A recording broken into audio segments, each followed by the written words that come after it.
I never thought my own fiancé's laughter at my humiliation could cut so deep. When his friend Garrett called me Silas's little personal assistant, Silas just smiled, and that smile pierced through my chest like a blade. I stood there on their farmhouse lawn, holding a coffee tray I'd brought for them, while everyone laughed as if I was the punchline to some cruel joke. Silas didn't even glance my way. 2 months. That's how long we'd been engaged. 2 months of me trying to fit into his world, surrounded by his wealthy friends whose conversations I couldn't follow. Stocks, yachts, boarding schools with names I couldn't pronounce. I came from a middle-class background, the son of a teacher, made it through college on scholarships. Silas's family was drowning in oil money. Generations of old wealth stacked so high I couldn't see the top. I thought love would be enough, but today proved me wrong. When Garrett said, "How's your little charity case working out, Silas?" and Silas simply raised his wineglass to his lips without saying a word, that's when it hit me. I was just a formality to him, a social arrangement where I served as nothing more than an accessory by his side, not a true partner. That night when we got home, Silas loosened his tie and said casually, "You're being too sensitive, Mac." Garrett was joking. I changed my clothes in silence, but something inside me had shattered. If he couldn't respect me in front of his friends, what was this engagement really about? I looked at my reflection in the bathroom mirror and made a decision. If Silas thought I was weak and vulnerable, maybe it was time to remind him who I actually was. The next morning, I messaged my old friend Cade. He'd always had feelings for me since college. I'd always kept him in the friend zone because Silas had entered my life. But now I was confused. Had I made the right choice? Cade's reply came within an hour. "Coffee? This evening?" I stared at my phone screen, then looked at Silas, who was busy on his laptop, completely ignoring my presence. I typed back, "Sure, 5 o'clock. Maybe Silas didn't realize that other people had eyes too, and if he didn't care how people treated me, then I shouldn't care who I spent my time with either. The rest of the day dragged on with an uncomfortable silence filling our apartment. Silas worked from home, buried in his laptop and phone calls, while I sat in the living room pretending to read a book.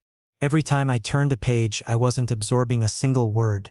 My mind kept replaying Garrett's words, the laughter that followed, and worst of all, Silas's complete silence. He hadn't defended me.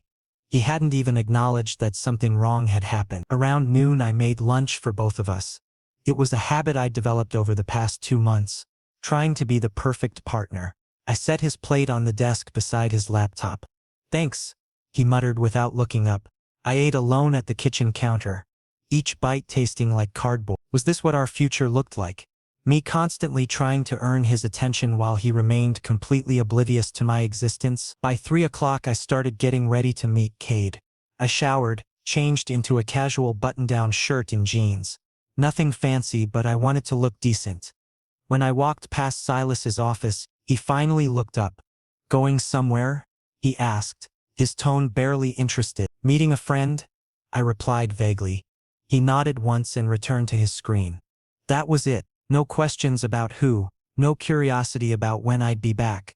Just a dismissive nod. I left the apartment feeling lighter somehow, as if stepping outside meant stepping away from the suffocating weight of being invisible. The coffee shop Cade had suggested was a 20-minute walk, and I took my time letting the afternoon sun warm my face. When was the last time Silas and I had simply walked together, enjoyed each other's company without the pressure of his social obligations? Cade was already waiting when I arrived, sitting at a corner table by the window. He stood up as soon as he saw me, his smile genuine and warm, so different from the polite, measured smiles I'd grown accustomed to in Silas's circle. "Mac," he said, pulling me into a quick hug. "It's so good to see you." We ordered our drinks and settled into conversation that flowed naturally, easily. Cade asked about my life, actually listened to my answers, and shared stories about his own experiences. He'd landed a job as a graphic designer working freelance, which gave him freedom and flexibility. "I love it," he said, his eyes bright with enthusiasm. "Every project is different. I get to be creative without anyone breathing down my neck." "That sounds amazing," I admitted, feeling a pang of envy. I'd put my own career aspirations on hold. When Silas had suggested it would be easier if I didn't work, At least until after the wedding. We can figure out your schedule later, he'd said, making it sound reasonable. Now I wondered if he just wanted me available whenever he needed me. Cade leaned forward slightly. What about you? Are you still thinking about teaching? The question caught me off guard. Teaching had been my dream since high school, the one thing I'd always been passionate about. But I'd stopped talking about it months ago because Silas never seemed interested. I don't know anymore, I said quietly. Things have been complicated. Life's too short for complicated, Cade replied. If teaching makes you happy, you should pursue it. Don't let anyone hold you back from your dreams. His words hit something deep inside me, a part I'd been suppressing. When had I stopped fighting for what I wanted? When had I become so small? We talked for over 2 hours, the conversation never running dry. Cade made me laugh with stories about his chaotic roommate, and I found myself relaxing in a way I hadn't in weeks. He didn't make me feel like I needed to prove my worth or justify my existence. I was just Mac, and that was enough. As the sun began setting, casting golden light through the cafe windows, Cade reached across the table and touched my hand briefly. I've missed this, he said softly. Missed you. There was something in his eyes, an honesty, a vulnerability that made my heart skip. I didn't pull my hand away immediately. Instead, I let myself feel appreciated, valued, seen. When I finally checked my phone, I had 3 missed calls from Silas and 2 text messages asking where I was. A small, petty part of me felt satisfied. Now he noticed my absence. Now he cared where I was. I texted back. Out with Cade. Be home soon. Short, simple, deliberately vague. Cade walked me to the subway station. Before I descended the stairs, he said, we should do this again soon. Really soon. I nodded, not trusting myself to speak. As the train carried me home, I stared at my reflection in the dark window and wondered what I was doing. Was this revenge? Was this self-preservation? Or was this simply me remembering that I deserved better than being treated like background furniture in my own relationship? When I opened our apartment door, Silas was waiting. Silas sat on the couch, laptop closed for once, his full attention fixed on me as I walked through the door. You were gone a long time, he said. It wasn't quite an accusation, but there was an edge to his voice I rarely heard.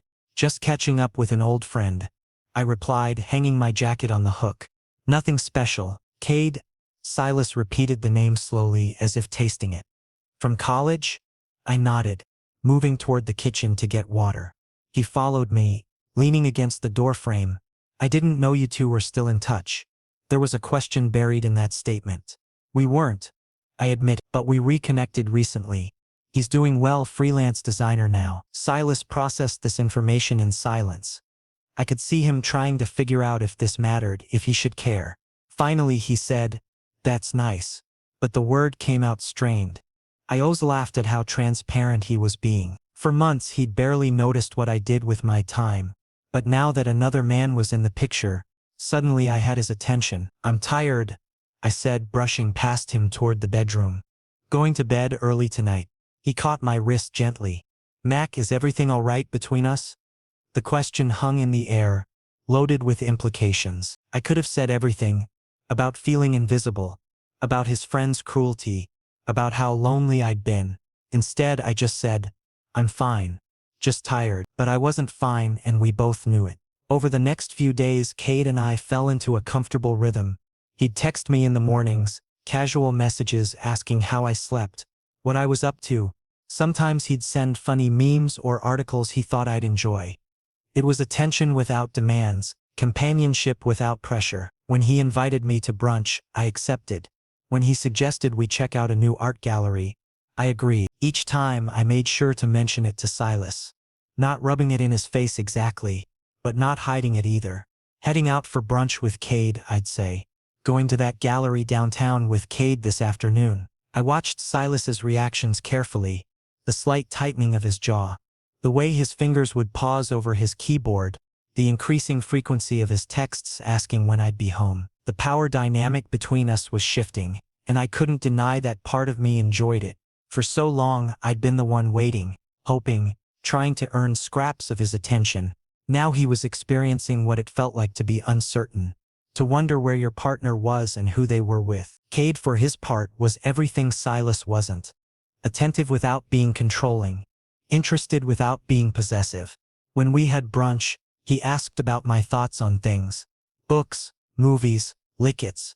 He treated my opinions as valid, worthy of discussion. At the gallery, he stood close enough that our shoulders brushed, a casual intimacy that felt both comforting and dangerous. "This one reminds me of you," Cade said, stopping in front of an abstract painting bursting with warm colors. "Why?" I asked, curious. He tilted his head thoughtfully. "It's got this quiet strength to it.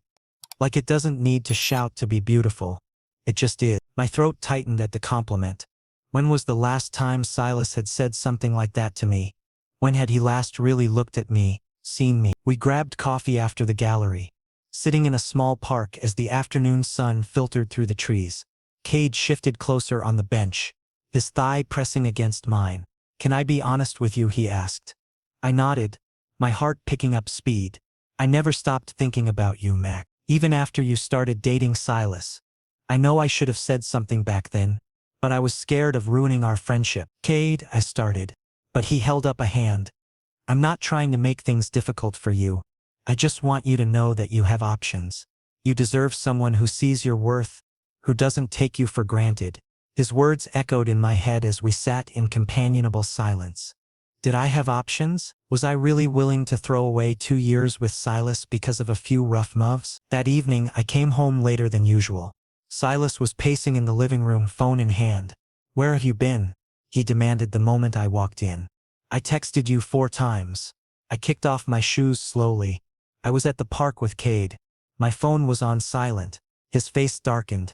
"The park? For hours?" "We were talking," I said simply. "Is that a problem?" Silas ran a hand through his hair, frustration evident in every line of his body. "No, it's not a problem. I worry when you don't respond." The hypocrisy of that statement wasn't lost on me. How many times had I waited hours for his responses, watching 3 dots appear and disappear on my screen? "Well, I'm home now," I said, moving past him. He grabbed my arm, not roughly but firmly enough to stop me. "Mac, what's going on? You've been distant lately." I met his eyes directly. "I've been distant? That's rich coming from you." He flinched. "What's that supposed to mean?" "It means," I said carefully, "that I've been distant for months, and you didn't notice. Now I'm spending time with someone who actually wants my company, and suddenly you care." His grip on my arm loosened. "That's not fair, isn't it?" I pulled away. "Think about it, Silas. Really think." I left him standing there and went to bed. My phone buzzing with a text from Cade. "Hope you got home safely. Sweet dreams." I smiled despite myself and typed back, "Just got in. Thanks for today." Within seconds he responded, "Anytime." "Tomorrow?" I hesitated only briefly before replying, "Tomorrow sounds perfect." The next day brought more time with Cade. A movie this time, sitting in the dark theater with our arms touching on the shared armrest. He bought my favorite candy without me having to ask because he remembered from college.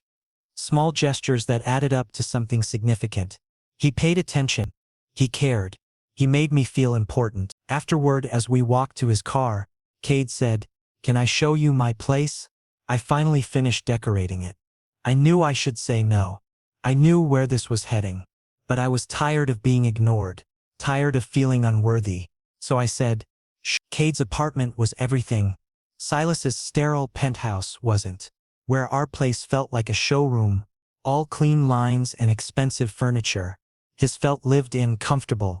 Plants hung in the windows, artwork covered the walls. Books were stacked on every surface. "Sorry about the mess," he said, but he didn't sound sorry at all. "I like it," I told him honestly. "It feels like a home." He made us coffee, real coffee from beans he ground himself, not the expensive machine Silas had that somehow made everything taste the same. We sat on his worn leather couch, close enough that I could smell his cologne. Something woody and warm. "I've been working on a new project," he said, pulling out his laptop. "Want to see?" He showed me designs for a children's book he was illustrating. The artwork was whimsical and detailed, each page bursting with life. "This is incredible." I breathed, genuinely impressed. "You're so talented." He ducked his head, pleased by the compliment. I've always wanted to do something meaningful, you know? Not just corporate logos and website designs. Something that matters. We talked about dreams and aspirations, the things we'd put aside for practicality. I confessed that I'd given up on teaching because Silas had discouraged it. He said it wouldn't fit with his lifestyle. I explained that the salary wasn't worth the stress. Cade's expression darkened. That's not his decision to make, Mac. Your dreams matter just as much as his. The conversation flowed until the sky outside turned dark. I should have left hours ago, but I didn't want to. Here I felt valued. Here my thoughts and feelings mattered. Cade set his laptop aside and turned to face me fully. I need to tell you something, he said, his voice dropping lower. And I know the timing is terrible, but I can't keep pretending. My heart hammered against my ribs. Cade, he moved closer, his hand finding mine. I'm falling for you. Maybe I never stopped. Being with you these past few days has reminded me of everything I loved about you back in college. Your kindness, your intelligence, the way you see the world. His thumb traced circles on my palm. You deserve better than someone who makes you question your worth. I knew I should pull away. I was engaged, but Silas's face flashed in my mind. His indifference, his silence when his friends humiliated me, the way he'd made me feel so small. I don't know what I deserve anymore, I whispered. Cade leaned in slowly, giving me every opportunity to stop him. His breath ghosted across my lips. Let me show you. The moment stretched between us, heavy with possibility. His eyes searched mine, asking permission. I found myself leaning forward too, drawn by the promise of being wanted, being chosen. Our lips were inches apart when my phone exploded with sound. A harsh ringtone that shattered the fragile moment. Silas's name flashed on the screen. I stared at it, frozen. Cade pulled back slightly, disappointment flickering across his features. You should probably get that, he said quietly. My hand trembled as I answered. Where are you? Silas's voice was tight, strained in a way I'd never heard before. I'm with Cade. Silence stretched so long I thought he'd hung up. Then, at his apartment? Yes. Come home. Now. Please. The last word came out broken, desperate. He ended the call before I could respond. I looked at Cade apologetically. I have to go. He nodded, understanding but clearly hurt. I know. As I stood to leave, he caught my wrist. Mac, whatever happens, remember that you have choices. You don't have to settle for being treated like you're not enough. The walk to the door felt like miles. At the threshold, I turned back. Thank you for today, for everything. Cade's smile was sad. I'm always here if you need me. Always. The subway ride home felt surreal, like I was watching myself from outside my body. What had I almost done? What was I doing to my relationship? But another voice whispered back. What relationship? The one where you're invisible, where your feelings don't matter. When I reached our building, Silas was standing in the hallway outside our apartment, arms crossed, expression unreadable. Inside, he said, his voice low and controlled. I followed him in, and the moment the door clicked shut, everything changed. He spun around and backed me against the door, his hands bracketing my head, caging me in. What are you doing, Mac? His voice shook with emotion I'd never heard from him before. Fear, anger, hurt all tangled together. What do you mean? I tried to sound calm, but my voice wavered. You know exactly what I mean. You're spending all your time with him. Coming home late, going to his apartment. His eyes searched mine desperately. Are you trying to hurt me? Is this revenge? The accusation sparked something in me. Anger that had been building for months. Revenge? You think this is about hurting you? I pushed at his chest, creating space between us. This is about me finally feeling like I matter. Like someone actually cares what I think and feel. Silas's jaw clenched. I care. Do you? The question came out sharp. Because you haven't shown it. Your friends humiliated me, and you just sat there. You've ignored me for months, treated me like furniture, and now that someone else is paying attention to me, suddenly you care. His hands dropped from the door, fists clenching at his sides. I didn't realize. That's the problem, Silas. You didn't realize. You've been so wrapped up in your world that you forgot I was part of it. I moved away from the door, putting the length of the room between us. Do you even know what I want anymore? What matters to me? When's the last time you asked? He opened his mouth and closed it again, unable to answer. The silence spoke volumes. Cade remembers, I said quietly. He remembers that I love mystery novels, that I hate winter but love snow, that I wanted to be a teacher.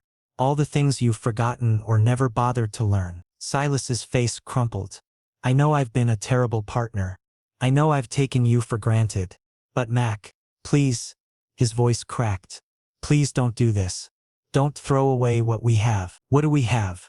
I challenged. Really, honestly, what do we have besides a ring and some legal paperwork? He took a step toward me, hands outstretched. We have history. We have I love you, Mac. I know I haven't shown it properly, but I do. I love you. The words I'd been desperate to hear for months now felt hollow. Love isn't enough if it doesn't come with respect, Silas. With actually seeing me as an equal partner. He sank onto the couch, head in his hands. Tell me what to do. Tell me how to fix this. I watched him, this powerful man reduced to begging, and felt no satisfaction, just exhaustion. I don't know if you can, I admitted. I don't know if I want you to. The silence between us stretched like a chasm. Silas remained on the couch, head in his hands, while I stood by the window watching the city lights blur through my unshed tears. Minutes passed, maybe hours before he finally spoke again. What can I do? His voice was raw, stripped of its usual confidence. Just tell me how to make this right. I turned to face him, surprised to find his eyes red-rimmed. In 2 years together, I'd never seen Silas cry. You want to know what you can do? I asked, my voice steadier than I felt. Stop treating me like an afterthought. Stop being ashamed of showing affection in front of your friends. Stop making me feel like I need to earn my place in your life. He stood abruptly, closing the distance between us in 3 long strides. His hands hovered near my shoulders but didn't touch, as if he was afraid I'd break or run. I've never been ashamed of you, he insisted. Never. If anything, I'm ashamed of myself, of how I've let you down. His jaw worked as he struggled with the next words. My father raised me to believe that emotional displays were weakness, that real men don't. He broke off, frustrated. It's not an excuse. I know that, but it's an explanation. An explanation doesn't fix anything, I said quietly. I need more than understanding why you hurt me. I need you to actually change. He nodded, finally letting his hands settle on my arms. His touch tentative, seeking permission. Then, let me prove it. Starting tomorrow. Starting right now. There was desperation in his eyes. Something wild and unguarded that I'd never seen before. How? The single word carried all my doubts, all my exhaustion. Silas pulled me closer, and this time I didn't resist. Tomorrow I'm taking you to brunch with Garrett and the others, and I'm going to make it crystal clear that you're not just my fiancé on paper, you're my partner, my equal, and anyone who can't respect that isn't welcome in my life. I wanted to believe him. God, how badly I wanted to believe that this version of Silas, vulnerable, determined, present, was real and not just a temporary reaction to almost losing me. And what about after that? I challenged. What happens when the initial fear wears off and we slip back into old patterns? He cupped my face in his hands, forcing me to meet his gaze. Then you call me on it. Every single time. Don't let me get complacent again. Don't let me take you for granted. His thumb traced my cheekbone. I know I don't deserve another chance, Mac.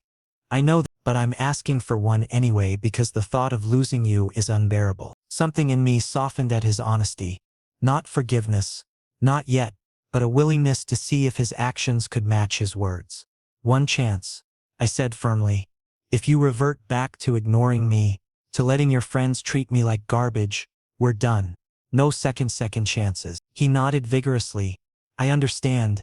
I won't mess this up again. We stood there for a long moment, neither of us sure what came next. Finally, Silas pulled me into an embrace, holding me like I was something precious he'd almost lost. I let myself sink into it, breathing in his familiar scent, expensive cologne mixed with coffee. It felt different this time, like he was actually present in the moment rather than just going through the motions. I'm sorry, he whispered into my hair. For everything. For being blind. For being a coward. For making you feel invisible. I closed my eyes, letting his words wash over me. Show me, not just with words. Show me through your actions that I matter to you. His arms tightened around me. I will every day, I will. That night, we slept in the same bed for the first time in a week. No physical intimacy beyond the comfort of proximity, but it felt like a tentative step toward rebuilding what we'd almost destroyed.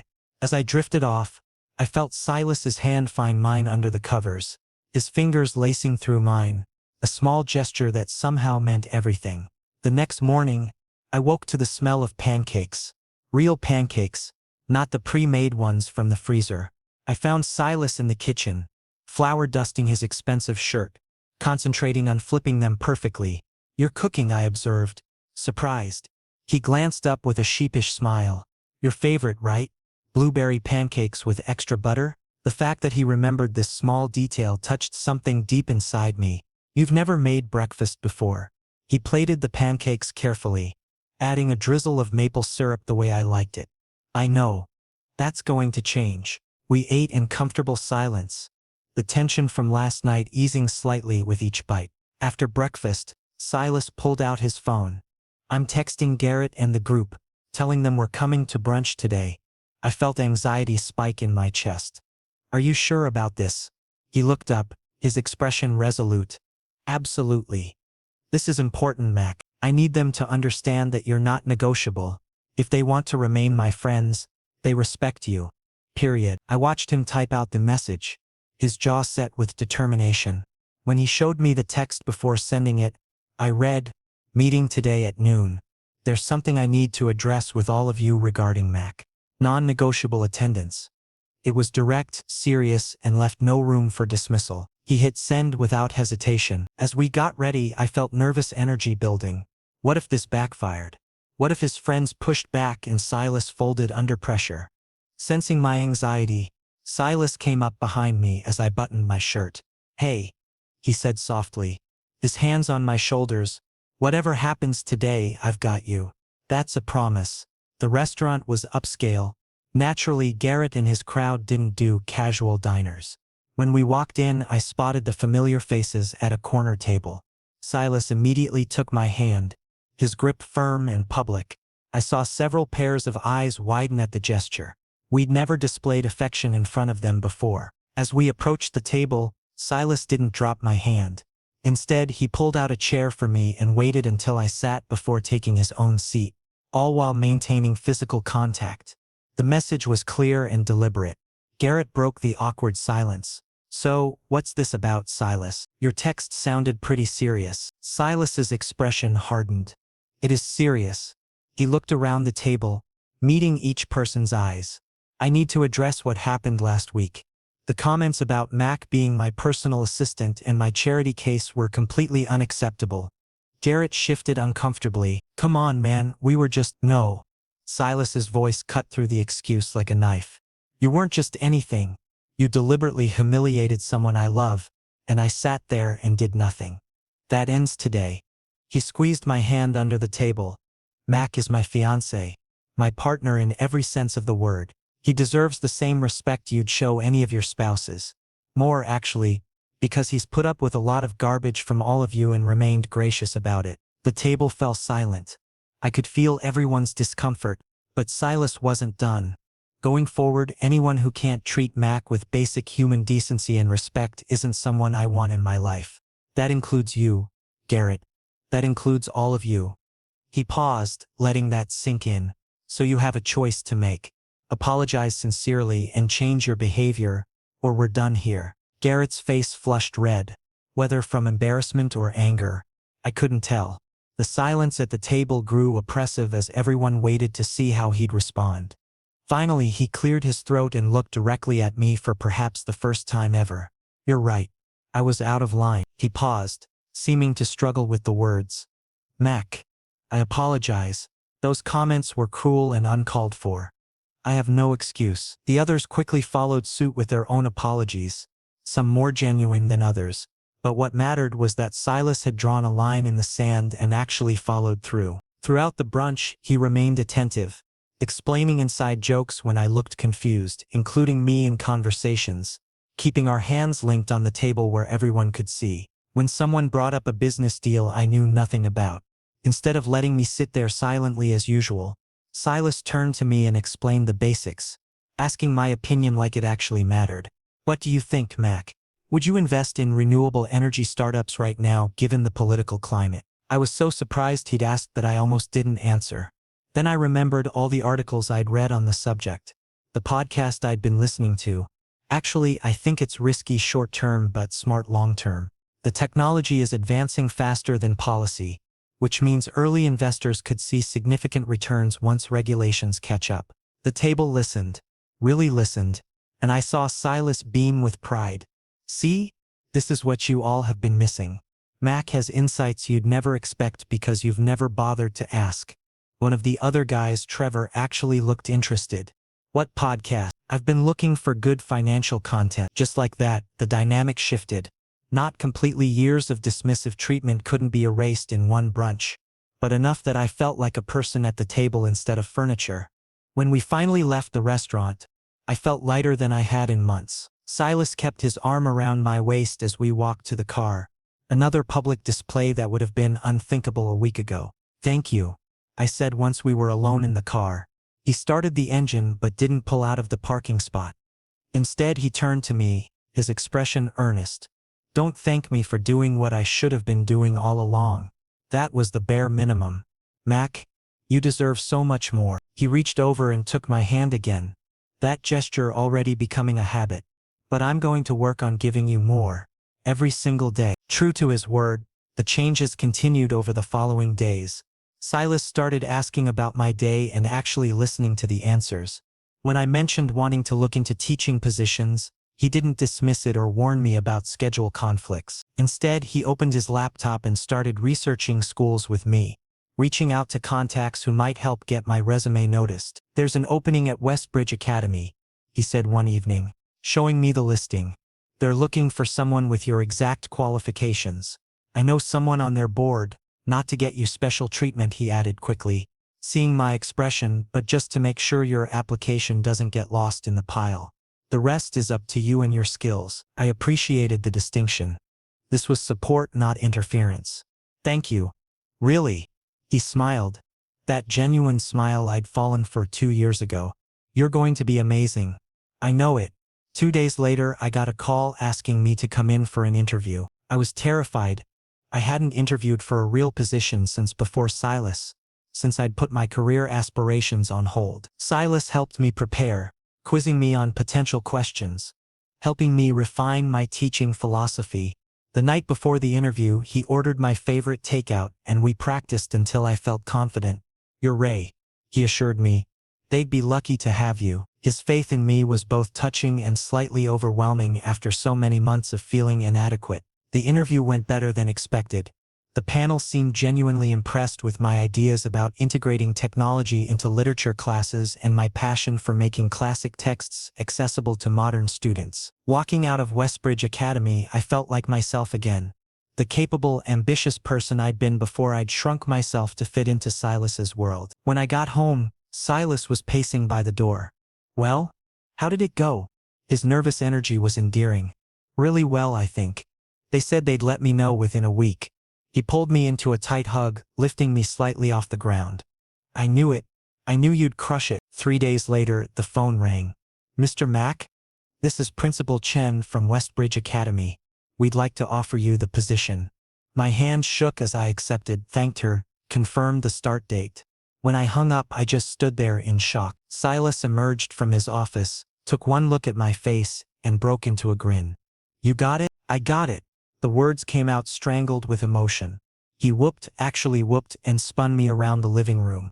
For the first time in our relationship, I felt like we were celebrating my achievement together, not him tolerating my small victories while his own overshadowed everything. That evening, he took me to an intimate French restaurant I'd mentioned wanting to try months ago. I was touched he'd remembered. Over dinner, he handed me a small envelope. Inside was a handwritten note on expensive stationery. Mac, I'm sorry for ever making you doubt your worth. You are brilliant, talented, and deserving of every opportunity that comes your way. I'm honored to stand beside you as you chase your dreams. Love always. Silas. My vision blurred with tears. You didn't have to. Yes, I did, he interrupted gently. I need you to know that I see you now. Really see you. And I'm in awe of who you are. We talked through dinner about everything. My lesson plans, his latest project, our future together. It felt like dating again, like we were rediscovering each other. Later that night, my phone buzzed. Cade's message read, "Heard through the grapevine you got the Westbridge position. Congratulations. You deserve it." I showed Silas the text, being transparent as I'd promised. His jaw tightened slightly, but he nodded. "That's nice of him." I could see him struggling with his jealousy, trying to be reasonable. "He's a good friend," I said carefully. "But that's all he is. You know that, right?" Silas met my eyes, his expression vulnerable. "I know you've chosen me, but I also know I almost lost you to him, because of my own stupidity. So yeah, I'm not his biggest fan, but I understand why you value his friendship." It was mature, more so than I'd expected. "I promise there's nothing inappropriate happening. Complete transparency, always." He reached across the table and squeezed my hand. "I trust you, Mac. It's myself I don't trust to be worthy of that loyalty." "You're working on it," I acknowledged. "That's what matters." My first day at Westbridge Academy was terrifying and exhilarating in equal measure. Silas woke me up with coffee and toast, kissed my forehead and told me he was proud of me before I'd even left the house. Having his support felt surreal after months of casual dismissal. The students were challenging but engaged, and by the time I got home I was exhausted but fulfilled in a way I hadn't been in years. "Tell me everything," Silas demanded the moment I walked through the door. So I did. The successes, the mistakes, the funny moments, the intimidating ones.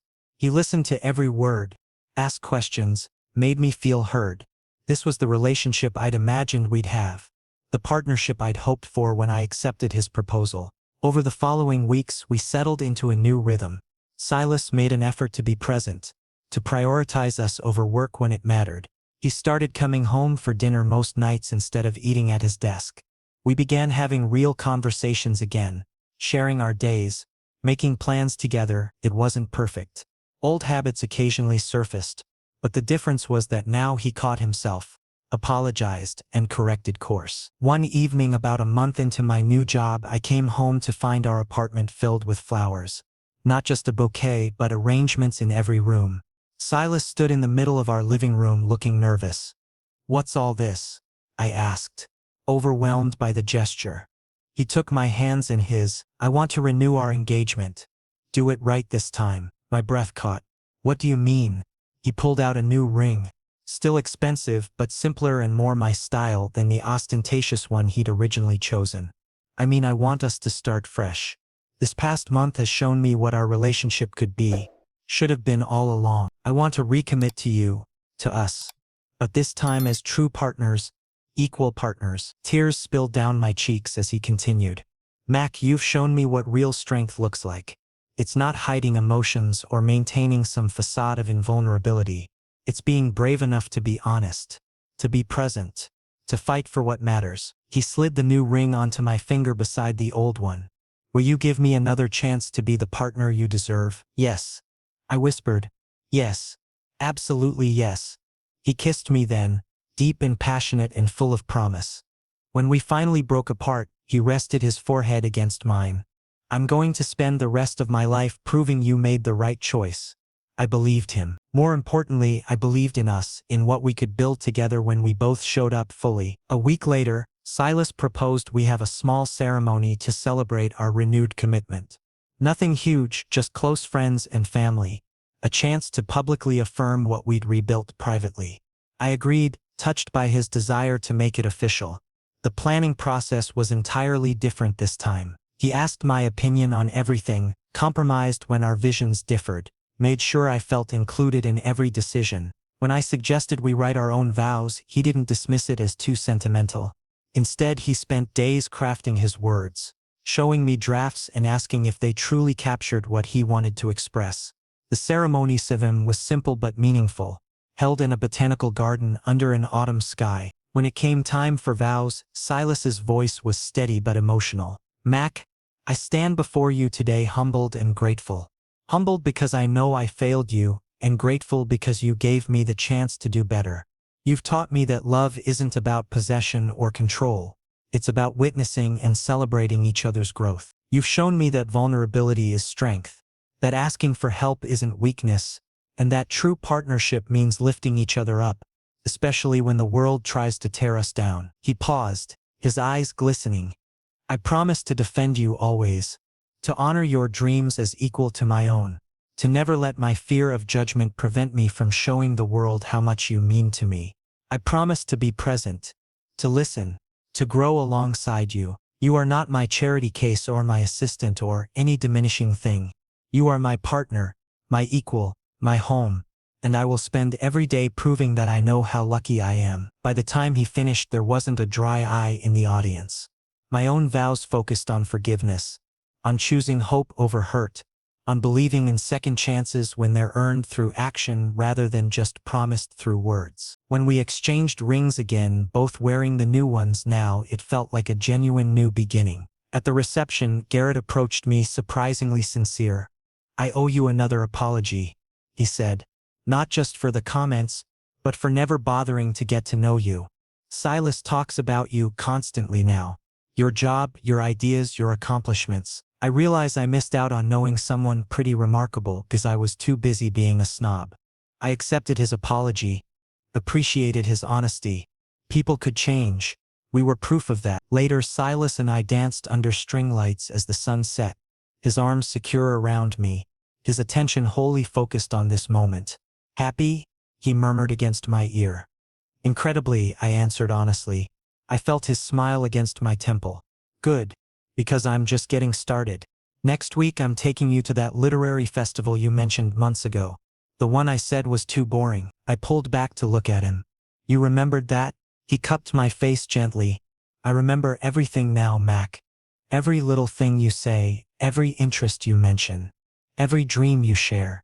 I'm never going to be that oblivious again. True to his word, he'd been keeping notes on his phone. Things I mentioned in passing that mattered to me. Places I wanted to visit, experiences I wanted to try. Small gestures that showed he was truly listening. The months that followed weren't always easy. We still had disagreements, moments of frustration, times when old patterns threatened to resurface. But the difference was that now we talked through them. Now Silas caught himself when he started drifting back into work. Obsession. Now I spoke up immediately when I felt unheard, instead of letting resentment build. A year after our renewed vows, I stood in my classroom watching my students excitedly discuss the symbolism in their latest reading assignment. My phone buzzed with a text from Silas. Dinner at home tonight? I'm cooking. Miss you. Such a simple message, but it represented everything we'd built. Consideration, effort, genuine affection freely expressed. I texted back a heart emoji and smiled, knowing I'd made the right choice. Not the easy choice perhaps, but the right one. Because love isn't about finding someone perfect, it's about finding someone willing to grow, to change, to fight for the relationship even when it's hard. Silas had proven he was that person, and in demanding better, in refusing to accept less than I deserved, I'd proven I was too. Our story wasn't about a perfect romance. It was about two imperfect people learning to show up for each other, to communicate honestly, to build something real from the ashes of what almost was lost. And that, I realized, was far more valuable than any fairy tale.